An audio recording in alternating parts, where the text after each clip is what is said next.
Olá pessoal, meu nome é Francisco e hoje discutiremos um pouco sobre Machado de Assis, sua vida e suas obras. Primeiro, é necessário introduzirmos um pouco sobre Machado, né? Então, nasce no Rio de Janeiro, né, em 21 de junho, Joaquim Maria Machado de Assis, filho do brasileiro Francisco José de Assis e da açoriana Maria Leopoldina Machado de Assis, moradores do Morro do Livramento, como vocês podem observar na próxima imagem. Essa seta indica a possível casa que Machado de Assis nasceu na época, né? E infelizmente Machado de Assis perdeu sua mãe muito cedo, quando era adolescente, né?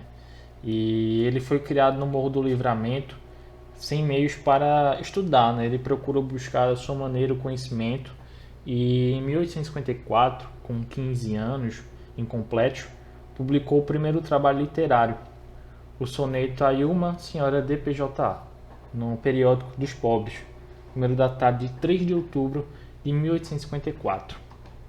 Né? Em 1856, ele entrou para a imprensa nacional, né, como aprendiz de tipógrafo, e lá conheceu Manuel Antônio de Almeida, que também faz parte da nossa literatura brasileira. E já em 1860, a convite do grande Quintino Bocaiúva, começou sua jornada na redação do Diário do Rio de Janeiro e passou a escrever diariamente para revistas, e nessas revistas a principal que deu mais ênfase foi O Espelho, né? Na qual foi um crítico teatral extraordinário. O primeiro livro publicado por Machado de Assis foi a tradução da queda, né? A queda que as mulheres têm pelos touros, que foi de 1861, né? Impresso na tipografia de Paula Brito. Machado também colaborou em O Futuro, na qual foi um órgão dirigido por Faustino Xavier, que ele é irmão da sua futura esposa, futuramente na qual Machado busca ter uma relação. Em seu primeiro livro de poesias, né, Crisálidas, ele saiu em 1864 e em 1867 foi nomeado ajudante do diretor de publicação do Diário Oficial. Bem, continuando, logo em sequência, em 1869, morreu Faustino Xavier de Novaes.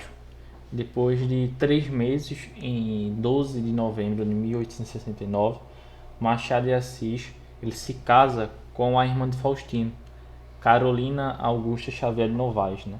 Como se pode observar nessa imagem. E o seu casamento durou cerca de 35 anos.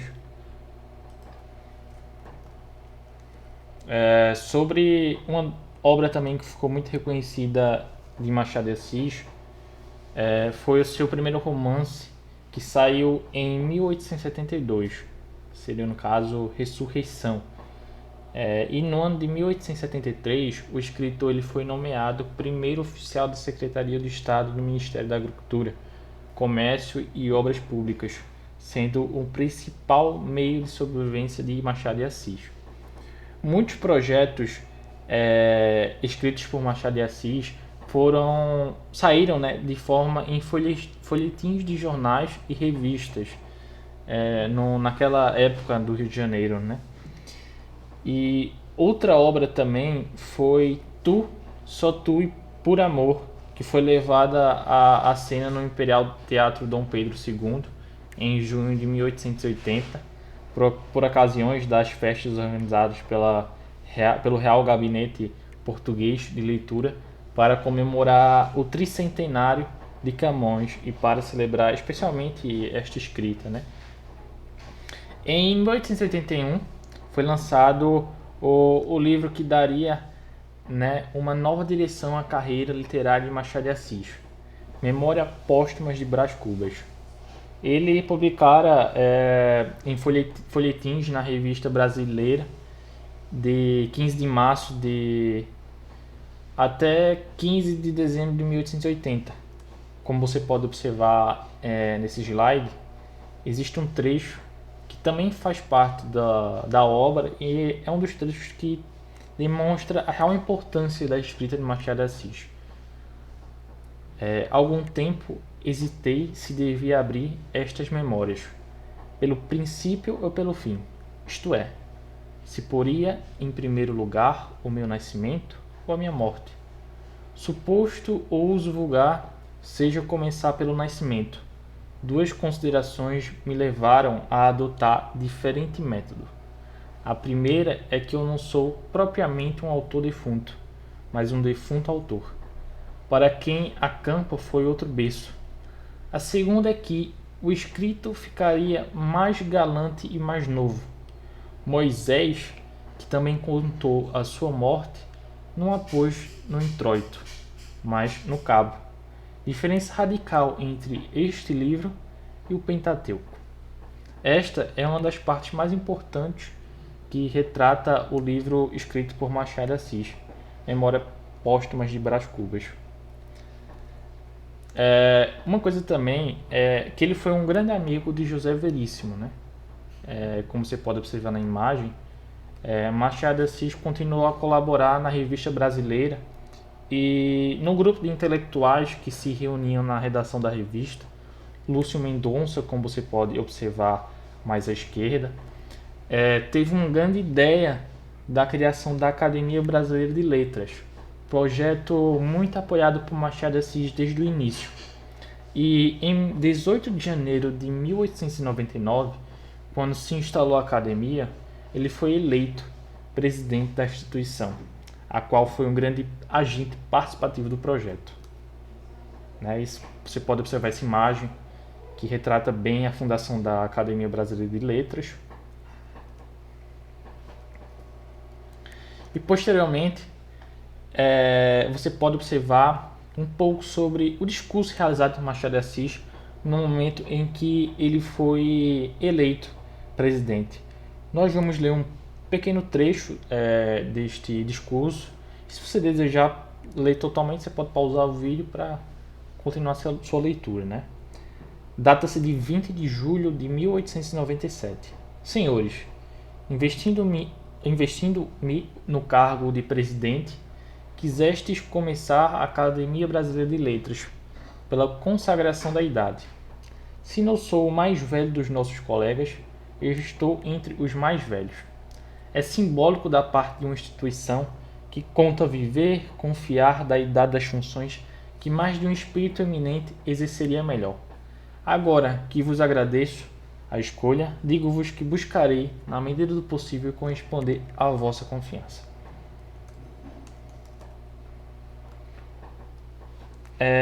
Bem, a obra de Machado de Assis ela abrange praticamente todos os gêneros literários. Na poesia, inicia com o romantismo de Crisálidas, em 1864, e Falenas, em 1870, passando pelo indianismo em Americanas, em 1875, e o parnasianismo em Ocidentais, em 1901. Paralelamente, apareciam as coletâneas de Contos Fluminenses, em 1870, as Histórias da Meia-Noite, em 1873, os Romances de Ressurreição, em 72, A Mão e a Luva, em 1874, Helena, de 1876, Yaya Garcia, de 1878. Então, considera-se como os pertences do seu período romântico, Machado de Assis possuía. Bem, diante de todos os projetos criados por Machado de Assis, a partir deste momento ele intensifica suas obras e passa por um momento único na literatura brasileira.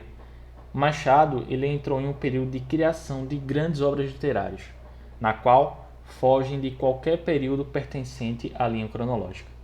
A partir disso, ele tornou-se um dos maiores escritores de todos os tempos.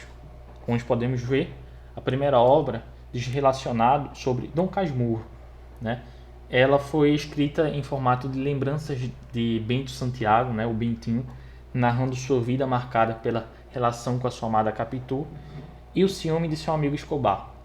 O tom de sua narração ela é carregada de amargura e sofrimento quando ele põe em xeque o caráter de Capitu e teria sua amada traído com o seu melhor amigo? Esse, né, é um dos maiores mistérios não revelados da literatura brasileira. Deixo para você esta pergunta: traiu ou não traiu? Continuando, temos o Alienista, que retrata muito bem o realismo brasileiro, com uma história cheia de ironias nos pensamentos e hábitos da sociedade da época, né? Continuando, temos também Memórias Póstumas de Brás Cubas.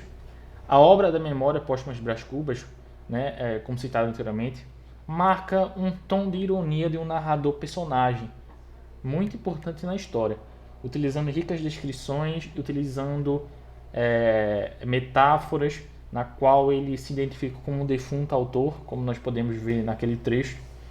E o debate central da obra é a crítica às aparências sociais e à elite da época, além das relações baseadas no dinheiro, como o romance de Brás Cubas com Marcela, e que é uma cortesã de luxo, né? Bem, eu poderia passar horas, dias falando sobre as obras de Machado de Assis, pois são diversas. Entretanto, é possível observar algumas características que estão sendo em comum, né, em todas elas. Machado de Assis ele possui muita crítica à burguesia e à sociedade de maneira geral, naquela época. Em seus textos possuía muito a ironia, a metalinguagem, o diálogo direto com o leitor e o realismo psicológico. Agradeço pela sua participação e até a próxima.